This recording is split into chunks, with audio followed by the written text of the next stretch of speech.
Great, thanks, Alex. Z? It's ready, and we're live. Okay, let me just get this recorded. Recording in progress.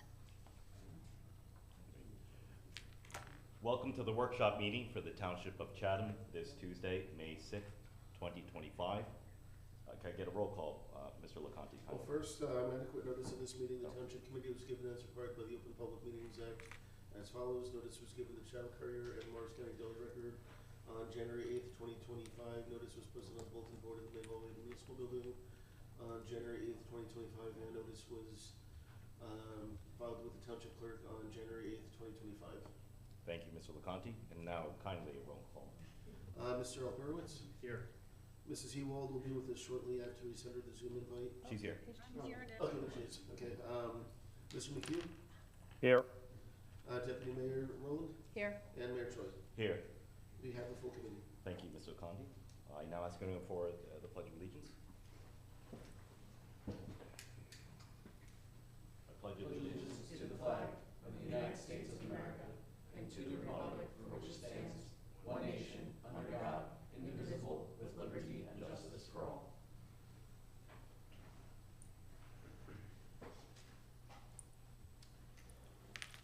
We shall move on to the first hearing of citizens. Mr. LeConte, could kindly provide guidance. Yes, sir. Members of the public are now welcome to come up to the microphone to address the Township Committee. This is an opportunity for any member of the public to be heard about issues which are not topics scheduled for public hearings tonight. Those present may step up to the microphone, which I'll put out in a second, to be heard. If you're watching via Zoom, you may speak during any of the public comment sessions by following the Zoom instructions to raise your hand. Whether in person or online, when you are recognized to speak, please mind the following procedures. Please say your name, spell your last name, and give the name of your street. You do not need to give your street number. All public comments will be limited to 3 minutes. Rather than use any of your time answering questions, the Township Committee will wait until you finish speaking before responding. There are 2 public comment sessions on tonight's agenda. Each member of the public will be limited to 1 comment of up to 3 minutes during each public comment period. Written comments submitted to the Township Clerk before 3 p.m. Today will be read during the public comment sessions. Written comments are subject to the same guidelines as oral comments.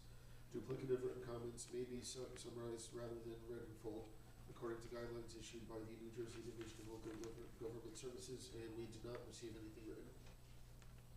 Thank you, Mr. LeConte. Do we have anyone online? Any hands raised? We do have 1 hand raised. Tyler, you're live to speak. Hi, Tyler Barth of Randolph. This is embarrassing, but would you guys be able to make sure that the front door is unlocked? We are, Chatham Courier would like to send in a stringer to cover this meeting. Front door should be unlocked. It wasn't, but I did unlock it. He's just gotta go to the left door. He's I trying. unlocked the first 2. Being that we have other people in the building, Maybe try. The middle doors are locked, but the one to the left are locked. being that all of you got in here, that suggests to me that the open door is open. Oh well.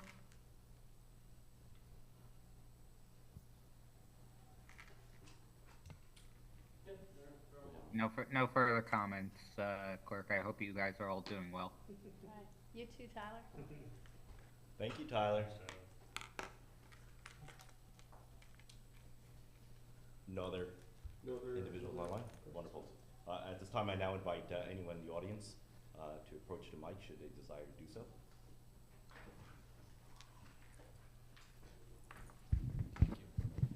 Thank you. Appreciate it. Hi, Dennis Williams, River Road. I was just curious what the stance is with the, I got the letter about the sewer maybe coming through River Road on our section, but I'm not sure what's going on with that. That's why I'm here. So if you can enlighten me, that'd be great. Are we waiting for money, or is it just what is the issue? Certainly. Thank you. So the letter that was sent out actually was not concerning expanding the sewer. We're not envisioning that at this time. That's not in the discussion. What the letter was concerning was actually the sewer service area.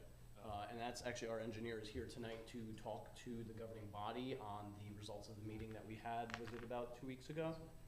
So right now, there's no, plans were not to discuss expanding it, actual implementing of sewer connections. It's more of the planning documents for the sewer service area with respect to the state and our plans. So, Existing. and yeah, exactly. So John Rushke, our engineer, will be speaking about that shortly. So if you'd like to sit around and hear that, you're more than welcome to stay. Well, thank you. Pretty much answered my question. Any thought of ever putting sewers on River Road in that our section? You ever apply for state grants or? No, well, the decision. John, if you don't mind, just so you're on the microphone. Yeah, you might as well just come out here. We're going to be discussing the possibility of actually removing that portion of River Road from the sewer service area, and if we do that, it's unlikely it'll ever be sewered. It wouldn't be sewered. Okay. Yeah, we pulled out a section in Green Village years ago because of environmental constraints in that area, and that's what's being considered now in River Road. Okay. Well, thank you. Good night. Thank you. Thank you. Good night. evening.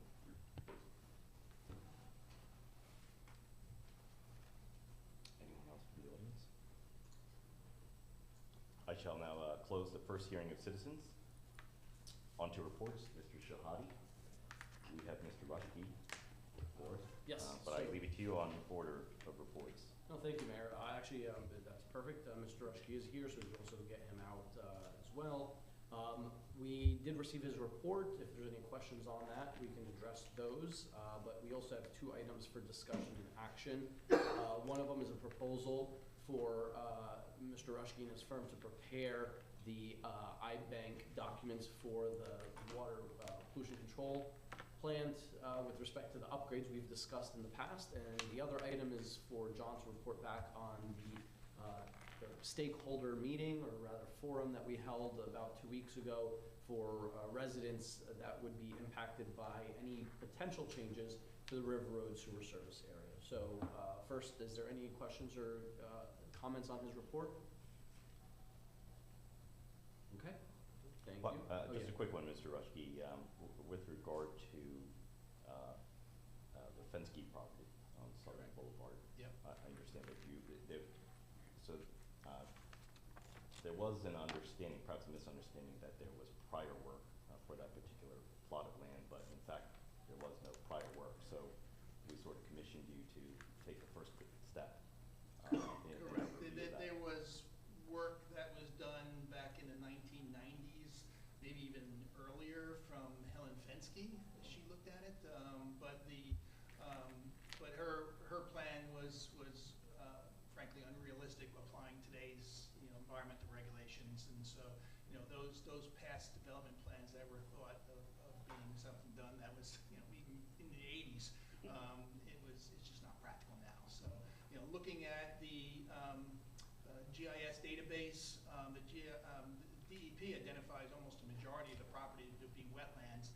However, walking the property, knowing the property, we know that there's going to be some pockets of uplands on that property. However, we're still likely going to have wetland transition areas to do. So, like I said before, I don't expect the property to be undevelopable. I think something for recreational. I don't see it'll be a major undertaking, and frankly a battle with the DEP to try and get some active recreation like another ball field or another soccer field. That's just unrealistic on this, given all the environmental constraints. But certainly installing a parking lot to support a more passive recreation on that site would be appropriate. So I think one of the next steps, and I just mentioned it to Z recently, is that we may want to invest and just do a letter of interpretation on that property, delineate the wetlands, know exactly what we have on the property. Otherwise, usually good for 5 years, and then any permit or anything that we do on the property, we're going to need that. So it's a fundamental document. So it is something that we may want to consider doing. Great. Yes, the delineation will be the key first step, and I think we've got a number of folks at the ready to start chomping Sorry. on that. Cut So, your tree on that. figuratively, The of course. only thing I remember was from third round, when we were looking at, third round housing, you know, whether or not that was viable in any way, but I did think, and I'd have to check, you know, what I had received, but I thought there was some discussion about how, from an open space perspective, because I remember the discussion of like 3 acres interior that were buildable, but they were not accessible from the road, so that's why it wasn't worthwhile from an affordable housing perspective. But there was some discussion about whether or not, you know, there could be additional fields there, but I'd have to check. I thought, John, you had some rough drawings related to that, and maybe my recollection is wrong, but, you know, I'll try and look back at the third round documents and see if I could find something related to that to share with the group.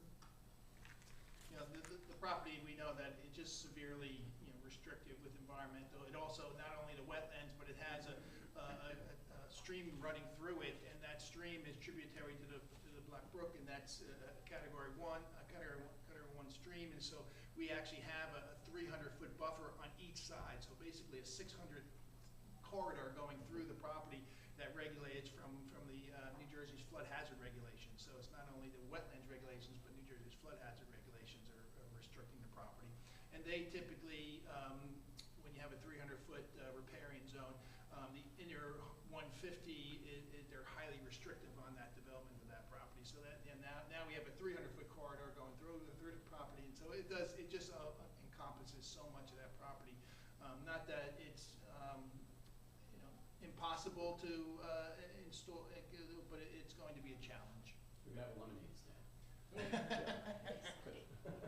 But we're fully aware of the environmental Yes, sensitivity yeah, around the property, and the no one's DEP looking at Yeah. intensive use, but there is a ball field there. We've got the Nashville Connector Trail coming in from behind, and I think there are some options that are certainly viable. Oh, yeah, no, absolutely, and the DEP actually does give a lot of latitude to install trails and doing passive recreation on properties that are highly restrictive, and they don't have so much restriction on the amount of disturbance, because almost the DEP wants to encourage people to walk into the wetlands and see the environment and you know, just enjoy the physical setting that's out there. So you know, certainly it's that you know, there's certainly some recreational opportunities for the property, but again, anything that we do on the property is going to be regulated by the DEP. So doing an LOI at least is the first step of, you know, having that and seeing what type of permit are we going to go for. Is it possibly a wetlands averaging or you know, some other type of permit? Thank you, Mr. Rushkey. Any other questions? There's nothing on the report, then, Mayor, would you like to move on to the proposal that we received from Mr. Rushkey on the iBank application? Certainly. So as I discussed in the previous meeting, we did develop a cost estimate, a preliminary cost estimate for improvements at the sewage treatment plant. The components that we're looking at doing improvements actually date back to the original plant construction. So these are facilities that were initially constructed in the 1960s, so they're extremely old. Unfortunately, the improvements to these facilities are going to be expensive because they're major renovations. And the initial estimate for the project costs, which is the capital costs, soft costs, and loan costs and such, we're in the range of $6 million of what the loan application is going to be, basically the project. So the proposal that I outlined is the initial steps in first establishing the loan application with the New Jersey iBank. New Jersey iBank, it is a very economical way of funding projects. Basically, it's taking multiple projects, going out to bid, getting a AAA rating with getting a rate for the loan, but then also that's only 50%. The other 50% of the loan is actually supported by a 0% interest from the EPA that then blends it to almost half of what you would get on a market. So you get a very, very low interest rate on the loan. So it's very economical to go down that route. But unfortunately, with that federal money that's tied to it, you do have to do a number of reports and studies in order to satisfy all the federal requirements that come with this loan. So this is a great program, but the soft costs and added studies that you have to do, the rule of thumb is that you don't apply for loans under this program if a project is less than $500,000, because it's just, all the added things that you have to do, it's just not, the economics aren't beneficial. So as part of the thing, we're proposing a T&M budget, time materials, of basically filling out the loan applications, going through the process of filling out and completing all the EPA reports that need to go through it, giving the support to the bond counsel and all that's necessary to go through that legal process. And we're also proposing the initiate the design of the facility, doing the initial geotechnical investigation. There's wetlands permitting that's required. That's kind of like one of the critical path with implementing this project is going to be getting the DEP permit. So we do want to initiate, because we're going to be putting in a new structure. We got to delineate the wetlands. We have to apply for the permits, and that again is going to be the critical path in order to get through that process. So we want to get a jump on getting the DEP permits and getting all that behind us. We'll also be doing initiating the preliminary design for the facility, so that we're looking at a $6 million project, but the initial stage here is let's bring that cost down. Let's see what we can do with value engineering, and what we can start to work closely with the operator and making sure that we're developing something that's it's cost effective as we can, and we're not just approaching it from a very effective way. So it's a lot of work to initiate and get off the ground, and so that's the basic scope of the work.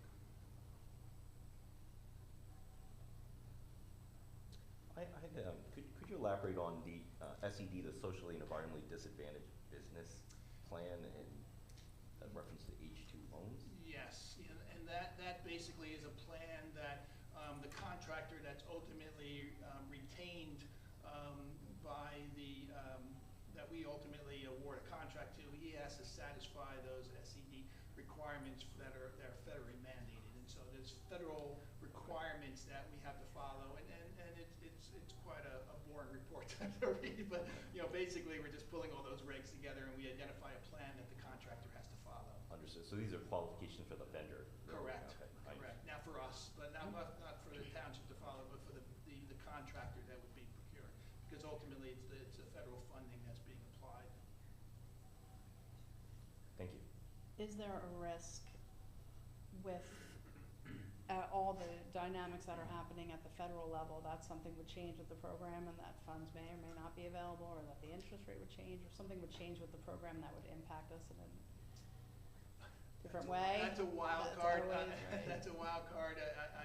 Certainly there has been some federal programs that have been canceled. I know with the FEMA BRIC program, that was very surprising that they pulled that funding, and so that's not moving forward. I have not heard anything about the funding to, this is not just in New Jersey, but it is a national program. Other states do have a similar blending process that they do. There is no discussion, but the work needs to be done, and certainly even during the loan process, we can at least initiate the process, and if we need to look at an alternate way of funding, we can certainly do that. A lot of the upfront work that we're doing for the installing the soil borings and doing other things, preparing the preliminary plans, and then just refining the scope and doing that, those are not redundant or lost. It'd be very surprising that if the funding is pulled, because it's just zero interest loan that's they're giving. It's not that the money, it's not grant. People think of this as a grant. It's not a grant. This is a funding program that the government gives the money, but you're paying the government back. You're just paying them back at 0%. Right. So it's not necessarily something that you would see getting pulled. Right, but they might change their mind on They may, interest absolutely, rate and that they're frankly, offering. with the tariffs, we may want to look at that and see if if some of the equipment, because a lot of this is very sophisticated electrical equipment, and they I'm not sure if all the equipment is manufactured in the U.S. So as we progress the project, if there's something happening on the federal level that we want to postpone the project a few months until things are more stable, you know, that may be a possibility that we would look at that. Yeah. Appreciate And, What's the anticipated timeline of the applying for and receiving sort of word about the grant? Well, it's, right now, there's no indication or discussion of this program not continuing in its Sure. past, and the announcement could come tomorrow, you know, who knows? No, I what meant, the- I meant the timeline of the labor and to apply for the grant and the timeline for decision for the grant and all of this for the low interest loan. Yeah, again, a lot of times, I don't wanna represent this as being a grant, it's just it's a low interest loan, and Sure, that. yeah. But the timeframe, I would think if, you know, the capital, this has been funded through the capital, right now it's proposed within the capital budget. As soon as authorized, we're gonna get started on it right away, and I would think that, by late summer, fall, we're going to start, getting the bond council involved and you know, and securing the loan. Sure. So once you secure the loan, it's matter, then we can always delay going out to bid, that's it, but at least we'll have the loan program in place and just having it ready. Great. So even if there is some turmoil, we can certainly, you know, just hold off when we want to actually do the closing and how we want to move forward. So we have that latitude. So, sort of timeline and process here. First thing is we need a resolution to authorize this proposal. And from there, that's when then John would start doing the work, preparing all the documents, making the application to the iBank. After that, we would still need to do an ordinance, capital ordinance. And so just like past capital ordinance will indicate whether we're borrowing the money, whether we're using funds from capital reserve, whatever it is. That language would say that it's being financed through the iBank, the NJEIT, and that would again be treated just like any ordinance, introduced, adopted, estoppel, and then after that, then we can, as John said, decide when we want to go out to bid after, you know, all those bid docs are ready. But John, It's are you it's gonna need to- multiple steps. that Yeah, you- so there's a lot more now. After this, to be clear though, there's more work that you would need to do to prepare the bid doc. the bid Yes, yeah, specs, correct? this would just be the preliminary, just to get, just to refine the scope and to do that, Right. but, yeah. So there would be later on, another authorization that we would need to give John. Finalize, To ultimately finalize, finalize. finalize those bid specs. That being said, John, how much of this work would you say 25%, 50% of, because some of this is work that would go towards those, preparing those bid docs. Well, yeah, no, So how much of we're this preparing would you say? preliminary, a lot of this is, we're gonna have all the site work done, designed, you know, that would be 100% because we're going for the DEP permits.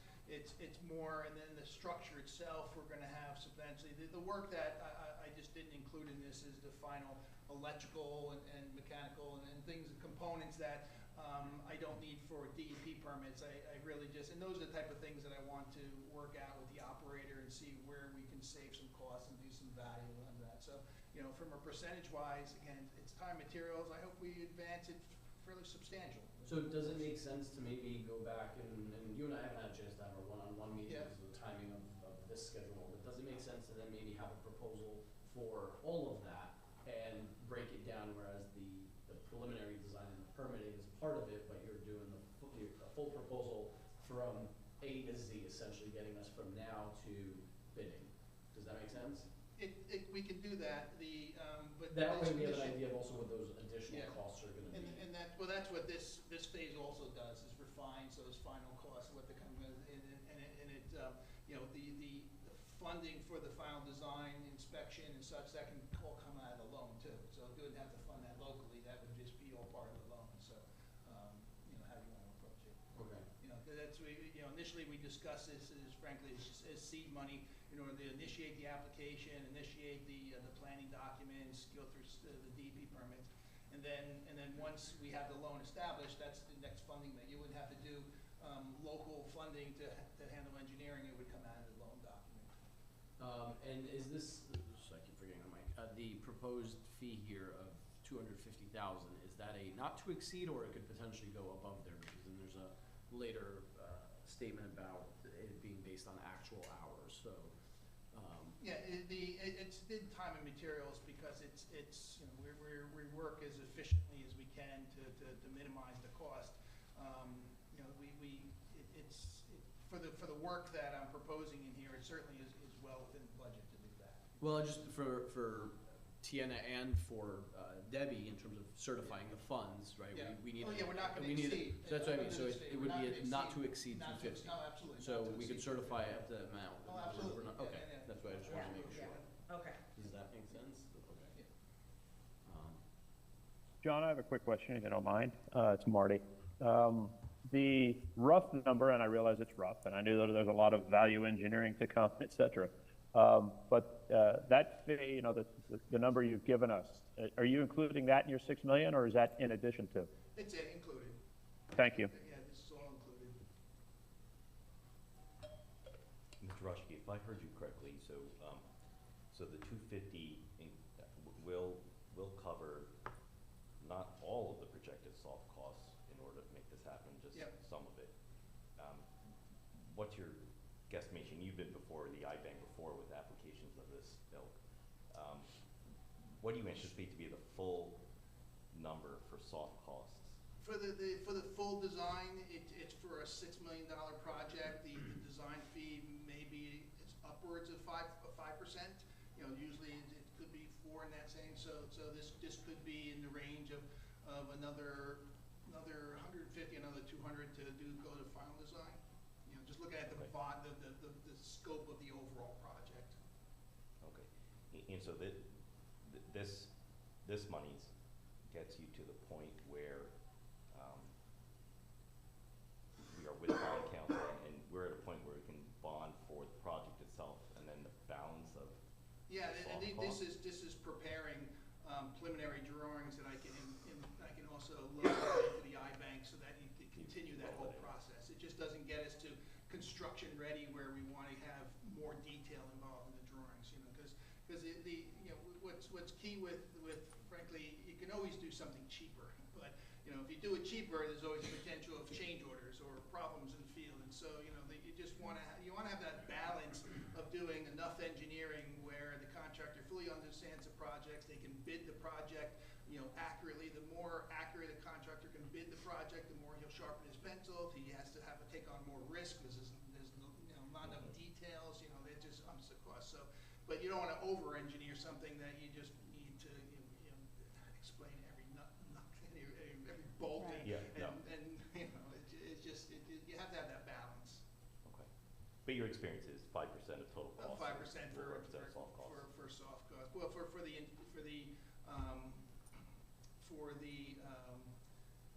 design, it may be closer to 7%, 8% if you're talking with the because with this loan We're program. heading in the wrong direction. Mr. Yeah, Rushkey. I know. I am, but you have to do the design, but you also have to do the inspection period services. You have to have a full-time engineer inspecting the work as they're going, and that's just it's a loan requirement, but it's also something that you would typically do for a project of this magnitude to make sure the contractors pouring the concrete right, you're taking the concrete cylinders, you're doing making sure that the concrete is set properly, and just this is an infrastructure that we want to last 100 years, and you don't want to just let a contractor loose and just kind of walk away and let him build it without watching them. So that the additional 2% would be roughly, again, these, we're not, guidelines. Yeah, It would covers then all the ongoing inspections during the implementation.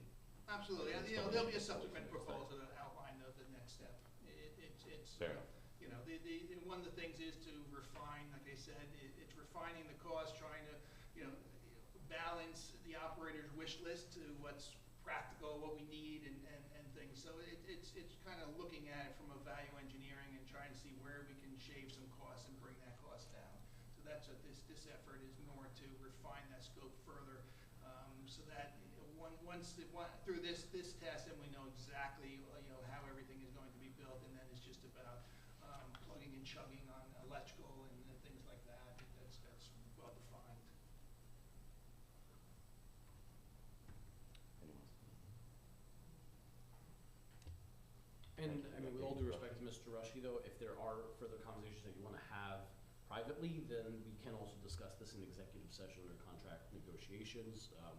But I did want John to be here to answer any questions you may have at this point. So either at the next meeting or the June meeting, we'll prepare a resolution to make an award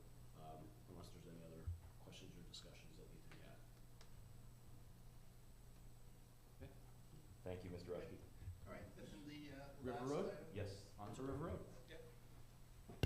So, just a brief overview of we're looking at, taking a portion of, an existing looking at revising our our future sewer service area for, the main treatment plant for Chatham Township. And basically, we have an existing service area, identifies where all the existing sewers are and what we can, what's currently distributed to the plant, but the future sewer areas looks at areas that we haven't sewered yet. So that's basically what we're looking at in River Road, is an area that within our future sewer service area, so it's identified as an area that may be sewered in the future. But we started to look at this area because of the environmental constraints, the steep slopes, the floodplain, the wetlands, in this particular area, and it's just not an area well suited for more intense development. We looked at, years ago, we looked at Green Village, and we kind of had a similar discussion many years ago on Green Village because of all the similar constraints, not necessarily steep slopes, but certainly more impacts from, streams and wetlands in that area, that it just wasn't an area that, from environmental perspective, was appropriate to have significant development in that area. So we identified the limits, and we did reach out to the impacted property owners. It was approximately 70 properties that would be pulled out of the sewer service area. We did send them a letter indicating that we were going to have a public meeting. We had that public meeting. It was through remote, so we tried to accommodate so people could easily come in and join the meeting. Of those 70 plus or minus property owners, we only got 4 people that had initially signed up and had comments. There was mixed comments. There was certainly one individual who's very for taking it out, recognizing the environmental concerns, but there was also 2 people that were reluctant and were a little disappointed about removing the area from the sewer service area. They just feel that there's also constraints with septic systems in that area, that they feel that the area should be sewered. Not a significant turnout from what we were hoping that, to get more feedback from it, but, you can interpret that in different ways. People didn't take the time to come out and voice their concerns, that they just didn't have an interest in it, and certainly, there was a few people that did, but, we didn't have a significant outcry that, against, doing something with the sewer service area. So I'm just curious, were there any letters in addition to the 4 that came to the meeting? If Mr. LeConte either is aware of additional letters, or if anybody on the committee has gotten any feedback. Otherwise, I know I have not received any feedback on that topic. I believe I got one email, John. I don't know if it There was was the same one. one of the individuals that that wanted the sewer to be extended did follow up with an email just emphasizing that they were concerned of it being removed and and the need for sewer in the area. But it was just one individual that reached out. Then there was one email that I got, I don't know if that had gone to you as well, John, but it was one of the participants in the meeting reiterating his support for removing the sewer service area. You're right, I'm sorry, Greg, there was one other, yes. So the people that are there, there's 2 people did follow up with emails after the meeting, one pro, one against. But I think some of the folks that were against it, it was, as we heard tonight, it was clarifying and making sure that the understanding was that this is about I don't want to say it's a hypothetical, but it's really just a paper plan, and confusing it with actual plans to extend the sewer service. And so one of those emails was that, thinking that we're turning down the ability to, or not extending the sewer service, and what we had to explain was, no, that's not what this discussion is. It's not whether we're extending the sewer service or not. It's really the area delineation or not for future plans.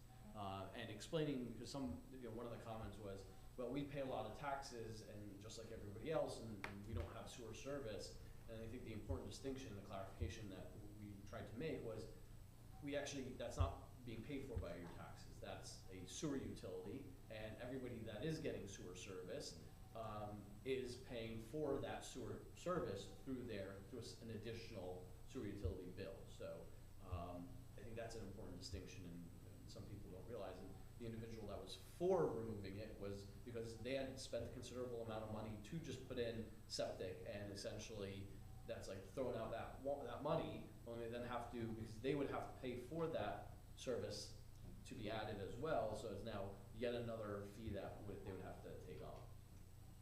Yeah, we did explain the typical way at which the township has extended sewers in the past, and basically, the residents that benefit from the sewer actually pay a special assessment to pay for the cost of extending the sewers. And so, if we were to install sewers on River Road, the cost would not be picked up by the general, through general taxation or through the sewer utility. It would be picked up by the residents that would pay for that extension. I know John's office reviewed this, but anecdotally, over the past 15 years that I've been the Board of Health Secretary, a lot of the properties along that road have redone their septics during that time period. So it's, a lot of reasonably new septic systems in that area. And it's usually, whenever I get questions about whether or not we're gonna do sewer in that area, it's usually when people are in that situation where they're about to do a new septic and they're weighing their options. But there's never been I haven't ever seen any kind of organized effort to request sewers in that area, and John noted that at the recent public hearing. So John, is there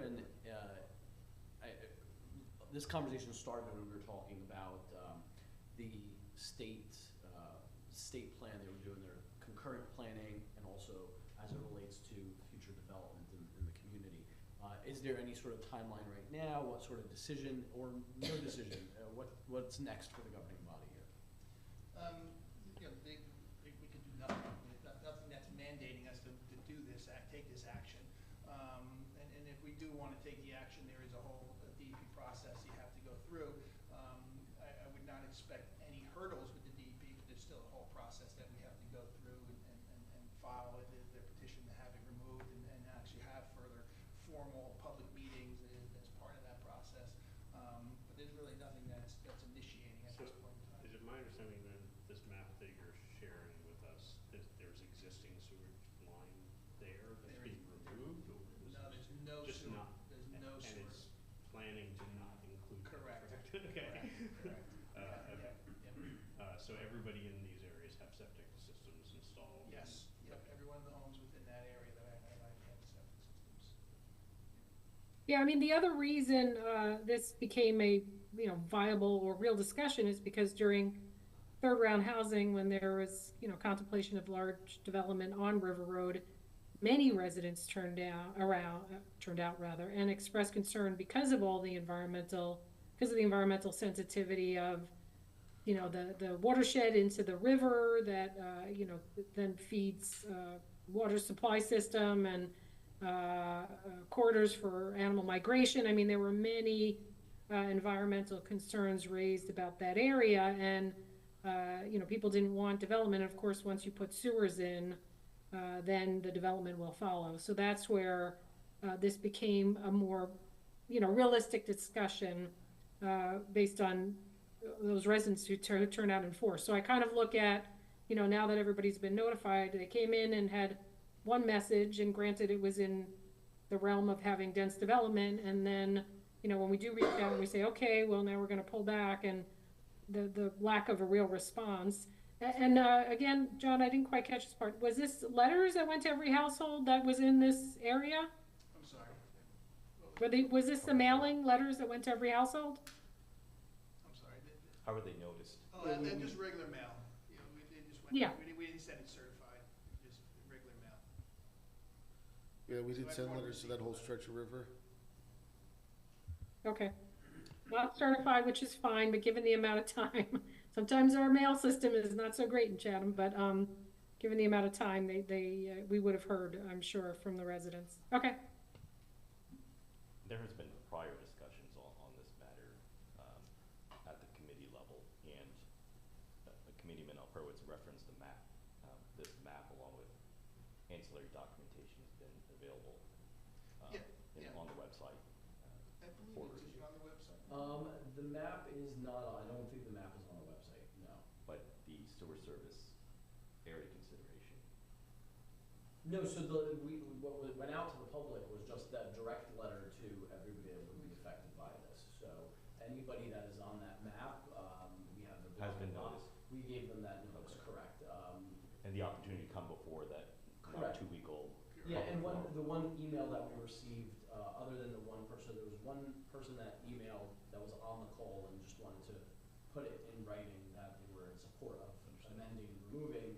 The one person that I was talking about that also emailed, that was not in favor of changing it, they did not get the letter, but they were on the address list. So some people have found out about it, probably from either neighbors or some other conversation, and have weighed in, or the letter was delayed and they still weighed in. Because we did provide them contact information, email address, phone, and so anything that they, you know, they've had an opportunity beyond that. But, you know, as John said, there's no timeline right now to act, really. So we put it out there, get some thoughts, feedback. We can certainly do more, we can do less, we could leave it as is. I mean, it seems, I'm just wondering if we want to offer one more opportunity for another discussion, because of the low turnout. Not that there is action that's being taken, but I don't know, I know we did our best, but I feel like just one and done almost feels slightly insufficient given the low turnout. If there were, 25% of the people that showed up, they would all talk among themselves, it would, elicit more conversation, but. Yeah, I would say if the committee's formally gonna move in the direction to remove it, certainly let them know that you're going to remove it. I would, it's probably not necessary to tell them that we're still thinking about it. Okay. I would think if we're going to remove, if you're physically thinking about moving forward with removing it, then that would be appropriate, just to let them know. And there would be another hearing required at that point. Right? It would A be, formal hearing. it would be another formal hearing, but by that time, we've already, gone Sure. through all the process, and it's more of a Yeah, formality to go into and the I, New Jersey registrar. and it's to your credit, like, I'm not saying this is, I think you guys did your best. Yeah. know? Oh, yeah, no, You no, put- it's You just- put it it's out just- there, you were really clear about it, Yeah. you did all that, You and know. I think the onus is really on the residents to come forward, but I just feel like, one and done, and that Yeah. satiates kind of my concern, I guess, if you're, Because we can even consider doing certified, if we're moving in a direction to remove it out, we can just do that also, so that people can't say they didn't get it, you'll have a record that everyone was notified. And that step you're referencing is filing with the DEP, correct? No, I'm saying before we even go with the DEP, if you want, if the There- committee's decision is to, okay, yeah, let's move on removing it, let's give the residents one more time, this time we'll send out certified letters telling them, instead of telling them that we're thinking about it, we're saying this now, we're Right, okay. going to take So that's the formal action. formal, we're gonna say we're gonna take a formal action. By the same token, if the committee's not inclined to act, then I would suggest that we don't give any more, Understood. Yeah. Yeah. I would any agree. more notice, because Yeah. that is almost counterintuitive as well, gives the wrong impression. I would agree with the direction we're going in terms of, in the event we take formal action, the notification, I would strongly urge be certified. Yeah, I agree. Is there a desire to take action or not take action at this point, or do you wanna think it over? I mean, there's no urgency to this, that I'm aware of, but, Well, I think that could certainly be left for deliberation. Okay. Sounds good. I will wait to hear from each of you, or all of you, or through the mayor, as the next steps, so we can, plan for that. Okay. Anything else for John then? okay, thank you. Okay? Thank you. Thank you, All right. Ms. Rush. Appreciate it. Thank you. Good night, everyone. Night. Good night. Mayor, would you like me to, go to the top? Yeah, however, which we'd like to tackle these. Sure. So, under administration, Mayor, the Climate Superfund Act, we're gonna punt that to the next workshop meeting, because I think Yes, the advocate wanted to speak. at a last minute schedule conflict informed. So, All right, as a we'll courtesy, carry we that. can sort of Sure. push it. So we will carry that. The next item is an ordinance on Management Council. It makes some updates to that ordinance, some cleanup also that the OEM coordinator requested. Our legal team made sure that it's in compliance with state law and regulation, and our Public Safety Committee had some feedback on some improvements to the participants, all of which have been incorporated into this draft. We would like to introduce it at the next meeting unless there's any concerns or questions. I do not. I don't know if Yeah, anyone else from the committee. Other than thank you, I think that's a good addition. Thank you. Okay, thank you very much. Under the clerk, we received a report. There's no legislation at this time. Any questions for the clerk on his report? Just briefly, Mr. Conti, I like the market increase in number of folks taking advantage of the online capabilities with regard to licensing. So hats off to everyone on the team to help make that happen. And in furtherance of making the capability more robust, things like septic, pool, block, and social permitting is that, if not already, can we look to onboard all these other capabilities onto the website? Yeah, we can take a look at those. Some of those licenses can be issued through SDL, so we might be able to. It's like so some licenses are like a liquor license that's through the state. So Understood. Like, yeah. I'm thinking more like pool, septic, the block, and social were just very quick ones that I wrote down that may be candidates for. When you say social, because like social affair permit, that's a one-day liquor license. That's through the state. We don't collect a fee for that. Social meaning, I guess, like a community event that would require a organizer to file something like a block party. Okay, well we can look into that. Those are block slash. Well, yeah, block party. People already fill out the form electronically and email that to us. Great. Okay.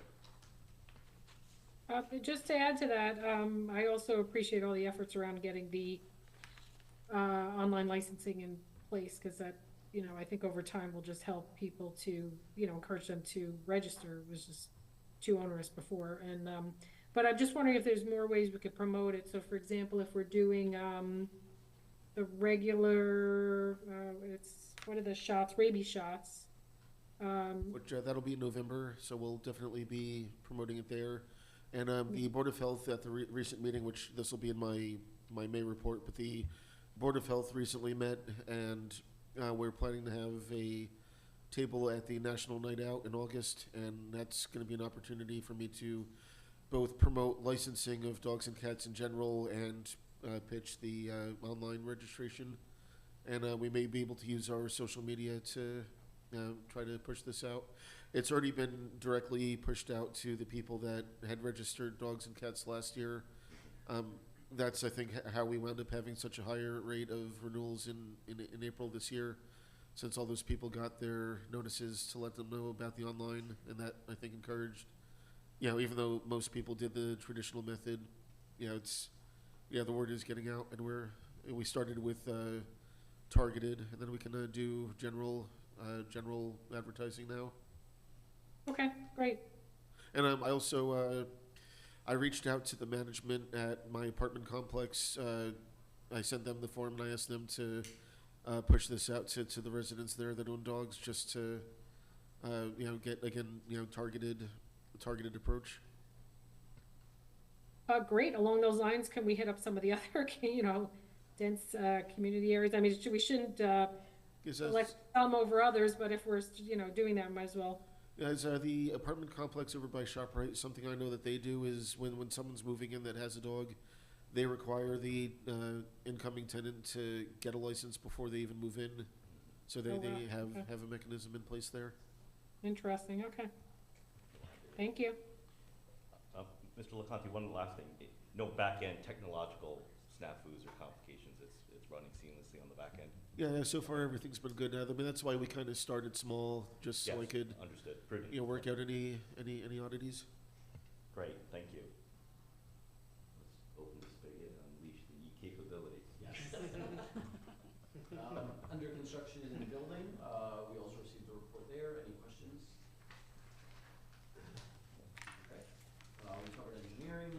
finance, for this month and next month, some of these items will depend on, my ability to meet with our CFO and finance committee, but the outlook for either this month or next month. First is a resolution to amend the capital budget, so the capital budget is in our operating budget, that's more of an outline, a plan, then we do an actual resolution for the specific year to amend it based on the actual plan for that year. We do that, and then we follow that up with a capital ordinance to actually provide the funding authorization for those items. So, if those don't get done this month, then we'll have that for introduction in the following month. We have two resolutions to amend this year's budget that will come up for consideration at our May meeting. Those are to incorporate grants that we received after the budget was introduced and adopted. The state requires us to do this because not only are we accounting for the money as revenue, but also we account for the money as an appropriation. So these are standard resolutions that the state requires. Good news there is, and I think we've talked about, a $60,000 grant which we received to upgrade the playground equipment over at Nash, and about $9,900 for our recycling tonnage grant. I want to give credit to Christy Tragno and our DPW team over there for really dealing with the paperwork and tracking and doing everything required to get this money. The other resolution is for LoSAP. That is members of our EMS, the China Emergency Squad, our 2 fire departments. Different members are eligible for LoSAP contributions made by the town in recognition of meeting criteria and standards. The emergency squad and the fire departments have slightly different criteria. We receive certification from the departments, the different departments, that the members that they indicate to us are eligible have met that criteria. And so the resolution is an annual resolution that we do, and that's what this is for. So I will, if there's any more questions on that, though, I'll have more information on you, but I think our clerk sent out the list of those members that will be incorporated into the resolution. I did have a question. I will eventually accuse myself considering my name's on this list. But for the fire department, particularly Green Village, CES is a shared service, so the budget is actually split between the borough and the township. Green Village Fire Department, I know, is our responsibility given the township, but there's no contribution whatsoever from Harding Township to provide even a percentage amount of this LoSAP to the members who actually service their community? Great question. I think that's something that with everything regarding that department that we're noticing is as we deal with the capital request, the operating budget, I think there's an awareness that no, the other municipality is really not contributing anything to that shared effort financially. I'm not aware. I just want to confirm with our clerk, Mr. O'Conti, you're not aware, right, that we're getting any contribution from Harding towards Green Village? None that I've ever been aware of. Yeah, and when the fire truck discussion came up, I know there was, you know, I talked to the folks at Green Village and some other people did, and as far as we're aware, Harding Township, it's just private donors, but they're not the town is not formally giving for any of the equipment, for any of the, you know, the trucks, the fire trucks, for LoSAP. We should really think about, and I don't know that we have to discuss it now, maybe we pick another time, or maybe discuss it now, but think about if we want to have some formal approach with the Harding folks to find out. For me, I mean, I know through the chatter I heard there was a pretty substantial fire in Harding not so long ago, which the Green Village Fire Department was, I think, the lead agency behind it. I could be wrong about that. Yeah, I'm sorry.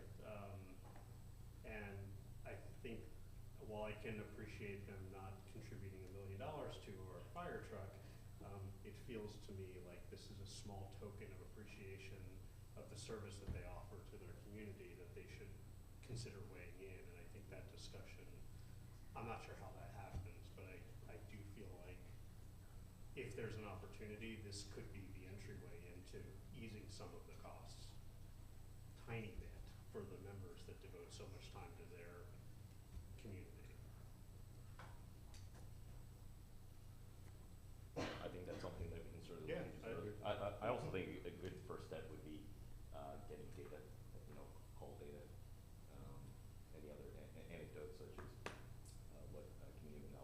get shared, get I'll some work with the public information on safety hand. committee on that, trying to understand, some of the information, to help us.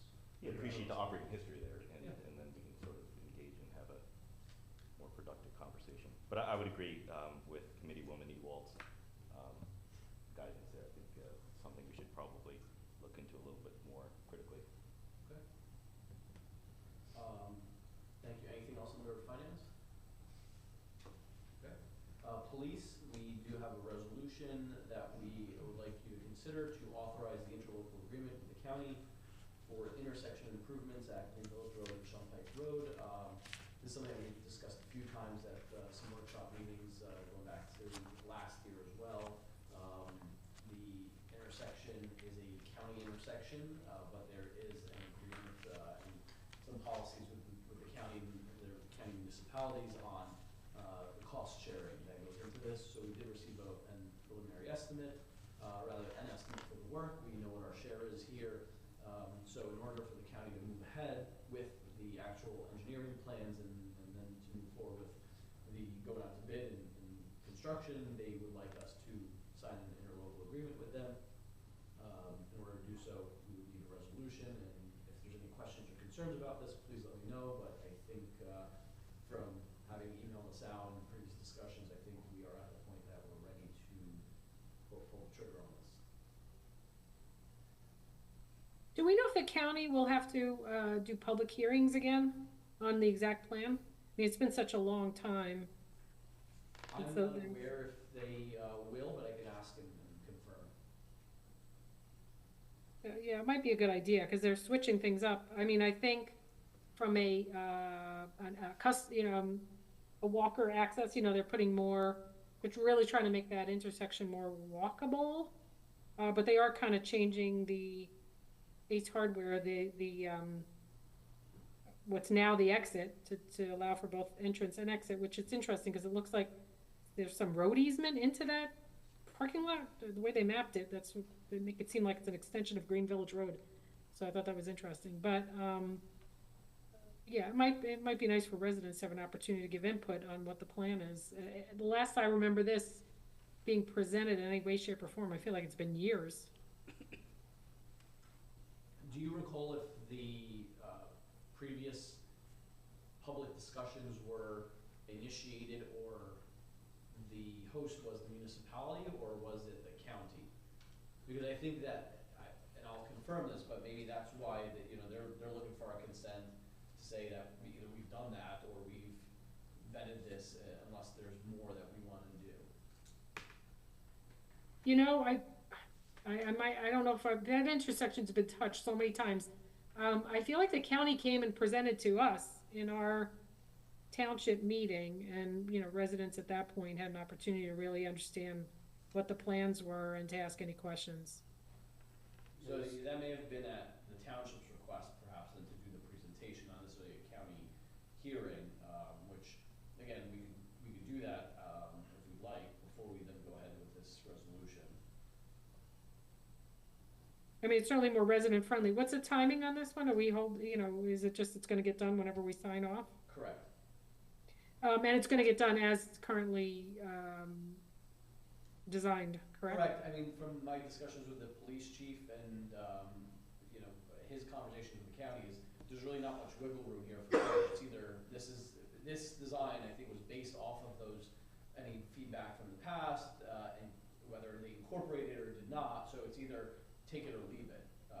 They've designed its engineering standards in conformance with the manual on uniform traffic control devices, so it's either we do it or we don't do it.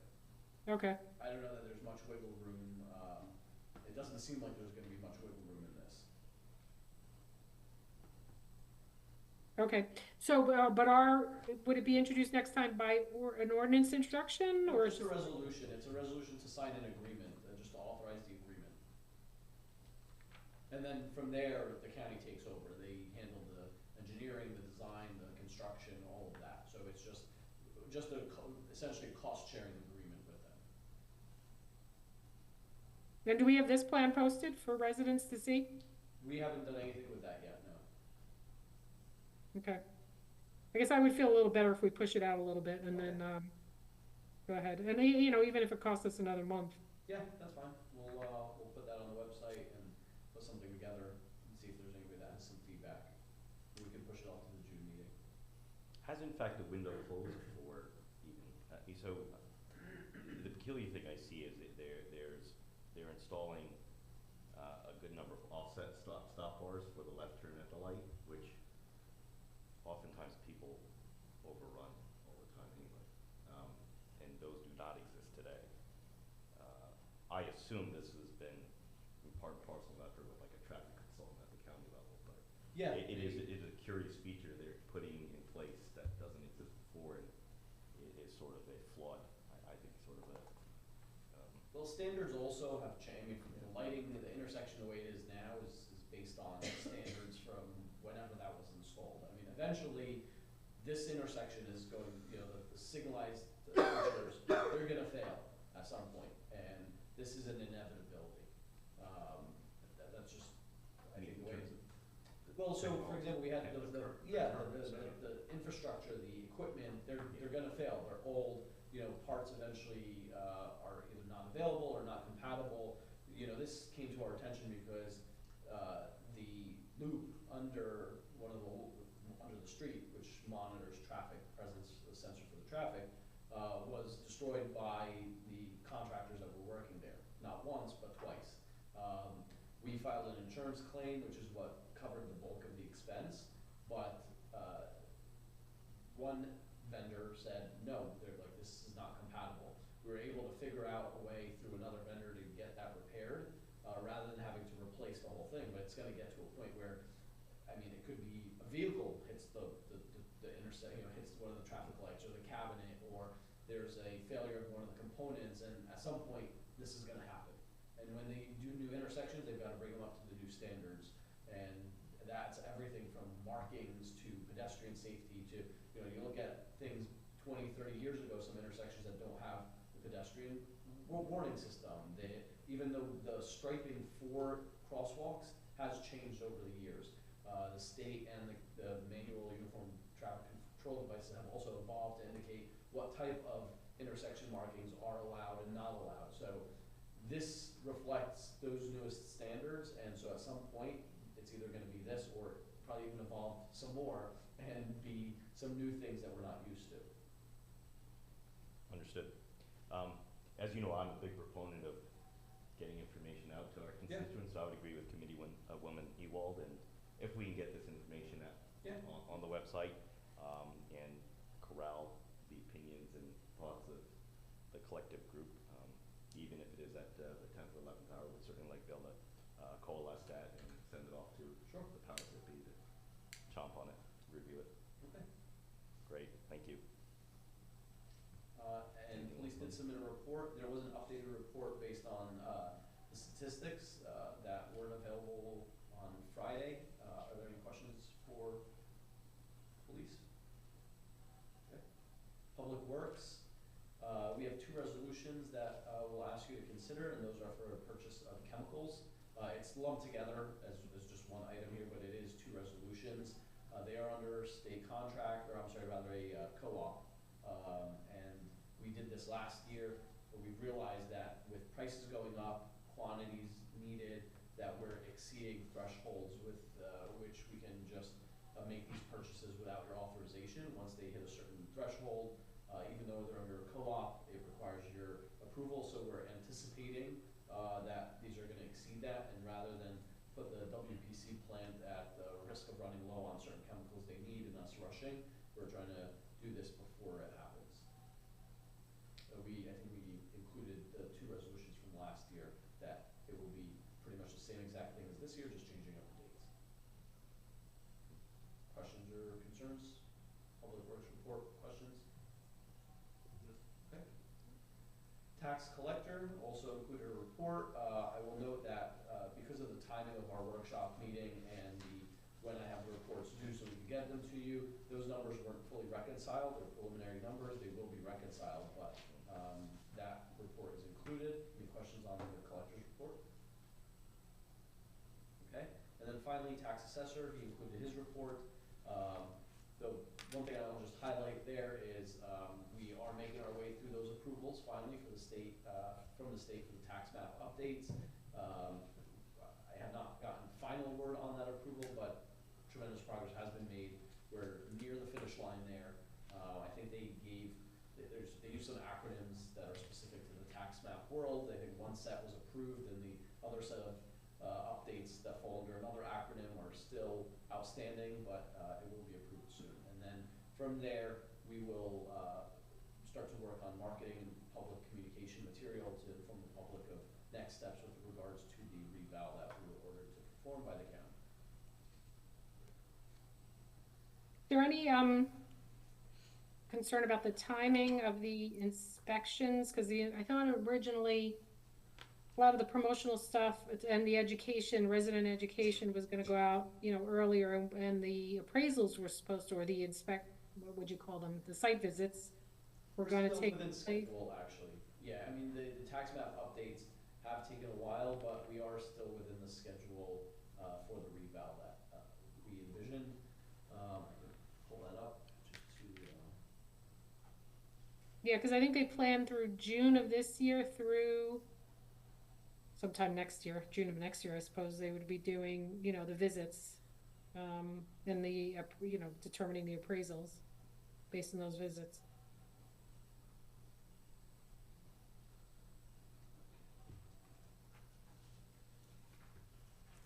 So the reval timeline that our tax assessor put together was that we were looking at data collection and field work starting in January of 2026. Oh, really? Okay. Yes. So that's going to homes, correct? That's the process of. Yes. Okay. Correct. Yep, and we were even thinking that the reval contract would be awarded mid-2025, so that timeline was based off of award mid-2025, so we're ahead of schedule in that regard. So timing of everything is still good. And remind Great. Mr. Shahadi, prior to that, we're obviously going to provide a form or so for resident awareness and Yes, there will be a education. pamphlet and a letter that will go out to every home, that will also include details on a public meeting. Okay. And that roughly, do we have a rough timeframe?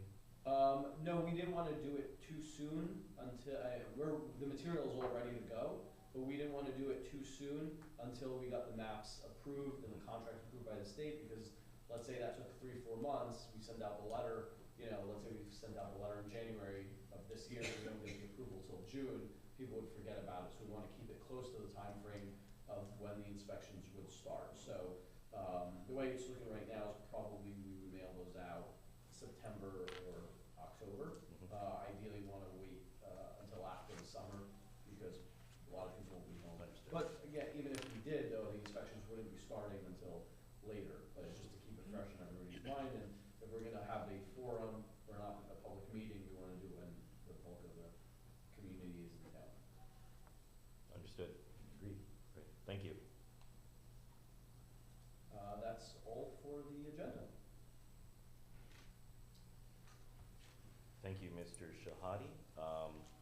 We now move on to the second hearing of citizens. There's nobody online. Great. I invite anyone in the audience to come before the mic should they decide to do so. I see no one, so I shall close the second hearing of citizens. Do I have a motion to adjourn? So moved? Do I have a second? Second. All in favor? Aye. Aye. Thank you. Meeting adjourned. Thank you. Good night, everybody. Bye. Good night. Thank you. Good night.